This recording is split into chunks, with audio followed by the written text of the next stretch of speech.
To anyone who has thought that old school shooters were dead, think again. Doom breathes in some much needed fresh air into a genre that has become stale and repetitive. What Doom brings to the table is just stupid fun, over the top action, a story which is quite interesting with lore to add to that backstory, great level design, and a main character that's just so much fun to play as. The story of Doom starts with the gates of hell have opened, with demons continuing to pour out of that gate to commence an invasion on Mars. Your job is basically to close that gate and stop this demonic invasion. Not long after you wake up, you find yourself chained to a table of sword and being attacked by said demons. Now once you put your suit on, it's time to slaughter some demons. The lore is quite interesting as it gives you some much needed backstory on Doomguy, other characters and events that have happened. Now with Doomguy's backstory, it talks about just how he showed up in hell one day and started slaughtering every demon in sight. It continues on by going on about how they are afraid of him. The lore continues on going to say that demons end up stealing away and have the tomb guarded by some of the hell's strongest demons because if anyone freed him, it would mean the end of them as they did fear him that much. Now, there's not much to say about the story as you can see because it's pretty straightforward. You gun down demons, you murder path through, you close the gates. It's that simple. It's just simple storytelling, which is quite fun. It's fun just to have a simple story be told sometimes. And this is where it shows. A simple story means it can be a good game. You don't have to have a convoluted story full of twists and turns and sharp and basically big U-turns. Just to have a straightforward story. And that's simple. And you got a good story. I don't see why other companies don't or other game developers don't do this for their games because a straightforward story is a lot easier to get a hold of, and that's why this worked really. The story does seem to take a back seat in the game as Doomguy seems to not give a shit about what is happening. This can be expressed through his actions as he pushes a monitor out of his way when a character is trying to explain the situation to him, or when he destroys an energy source when he is told to remove them carefully. A fun bit is when he comes up to the last energy source and he ends up savoring the moment when he's about to destroy it. Like he goes like, "Oh, I'm gonna fucking do it." He gets his fist right and he goes like, "Oh, I'm gonna do it. I'm gonna do it." Gets one last look like, "Oh, I'm gonna do it," and then he rips it out and tosses it aside like, "Yeah, I did that. I don't give a shit what this guy wants. I just want to kill some demons," and that's because Doomguy is good at this. He's good at his job. As I've said, the demons feed him. As when you're about to perform a glory kill on them, you can see the look of fear in their faces as they get one last look at you before you rip them apart, which is really cool. It's a really little small tidbit that you can notice in some of these characters and some of the demeanor that Doomguy shows against these demons. How if they were to come up against them one on one, they would be shit scared. That's really cool. That's a one little cool tidbit I noticed while playing. Now with the gameplay, it's super fast paced, over the top, non-stop action. With each new area you encounter, hordes and hordes of enemies as they spawn in and make you think on your feet. Don't stand still or you'll find yourself dying pretty quickly. You must keep moving. Enemies are smart as they keep moving around the area and try to swarm you so they have the superior numbers against you. Numbers matter in this game. The more numbers of demons in the area, the harder it will be. The gimmick of this game is the glory kills. Now with these you have to stagger an enemy until they are flashing orange or blue and hit the melee button to perform said glory kill. Now I thought this gimmick would become stale the longer you play the game, but I realised that after performing glory kill after glory kill after glory kill, I was still enjoying it and it showed just how brutal the Doomguy is and how much of a demeanour he shows against the presence of these demons and how he just likes to get his hands dirty because he likes to do it, and I think he gets a kick out of it sometimes, which is really fun. And it just shows you, it just goes into character development for Doomguy because it becomes like you can see that he enjoys doing this. He enjoys getting up close and personal to these demons and just ripping them apart, which is really awesome. Some of these glory kills are absolutely awesome, where you just bending back jaws, ripping out eyes, grabbing teeth and just slitting necks.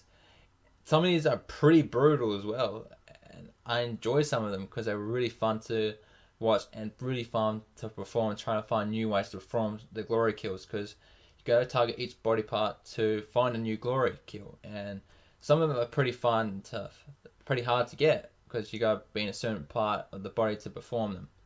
So yeah, glory kills were not stale, which was really cool because I thought they would be. Now onto the weapons, which are amazing.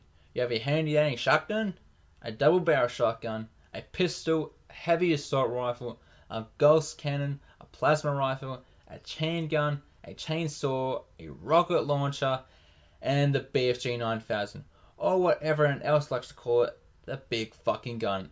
And it's fucking awesome.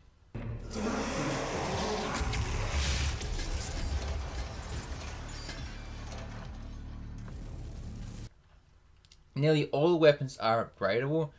You can do this when you find drones that are scattered throughout the map.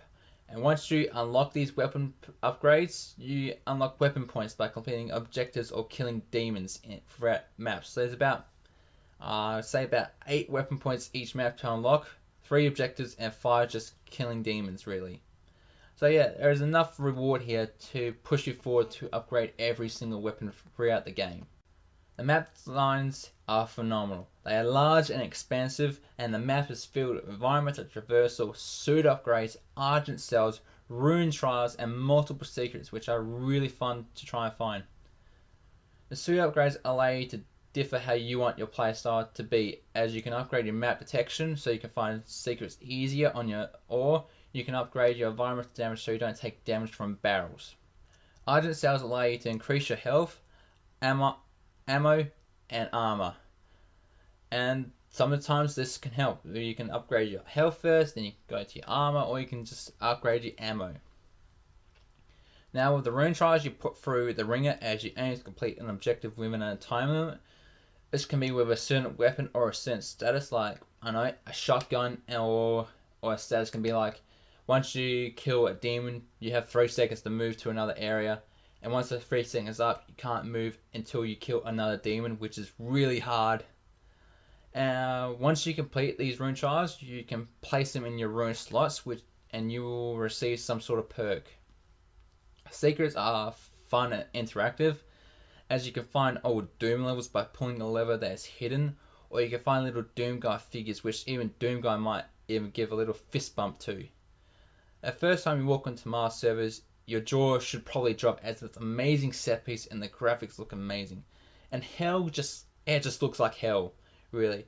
It's old brickworking, there's old temples. It's definitely hell. They imagine hell, and I think they knocked it out of the park with hell, really. And Mars just looks awesome, really. So yeah, they did an amazing job with the map designs. They are easily one of the best map designs I've played in a first-person shooter ever. The one thing that I felt was a bit disappointing was the multiplayer facet. Now, the multiplayer is fun and fast-paced, but it's really hard to try and find the enemy team in the map as they are always moving around the map. There's no really set playlist for some of the multiplayer modes, as they are all on their own, and some of these modes suffer as no one really plays some of the other modes. They only play like Team Deathmatch and that Soul Capture game, which are the two main game modes here, and other modes suffer. And there's no free-for-all. Where the hell is free-for-all? In multiplayer, a rune will spawn, allowing you to turn into a demon for a certain amount of time, or until you are killed by the enemy. Now this is pretty OP, as some demon modes are just one-hit kills and don't give you a fighting chance, as they can literally be the difference between winning or losing. And I hated that sometimes, because you'll see a demon and sometimes it'll just spring at you and you don't have a chance. You're dead basically as soon as it leaves that floor or wall it's climbing on, and it fucking sucked. Snapmap is a mode that has been included, which is basically a much easier and simpler version of Forge mode in Halo. If you've played Forge mode in Halo, you'll find that it's pretty difficult to get a handle of, and it's not as straightforward as this mode is, which you can basically stuff it your whole entire map pretty easily in Halo Forge mode. While here, it seems you can just drop an enemy there and drop enemies there, weapons, barrels here, and just build set pieces. While Forge mode, you have to just became too hard and difficult to get a handle of. Some awesome maps have been made from here, from recreating a level from the original Doom and putting it into the new Doom game with the updated graphics and that, making a musical keyboard, or just attacking Donald Trump's political views, which I thought was pretty hilarious, where she had Donald Trump's wall, that you get killed by demons and you're stuck behind Donald Trump's wall, basically, which is really fun. There's a lot of fun to be had here when playing some of these maps, and creating it is just so much easier in the Forge, as I've said.